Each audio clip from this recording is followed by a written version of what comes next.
2022 F350 single wheel.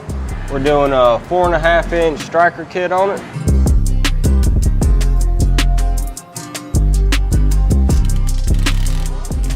Keep the old sway bar links right there.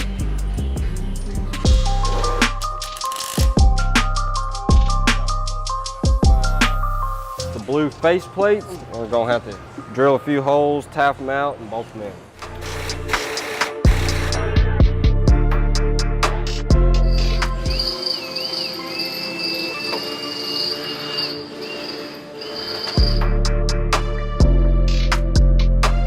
This bad boy got a 4.5-inch Stryker rad kit. All the nice Stryker add-ons, face plates and everything to retain the factory radius arms. Those are just a bolt-on style kit. Powder coated blue. It's a little different than the truck, just kind of give it a little bit of a set-off color. You can add the center cradle like we did on the big white shop F450.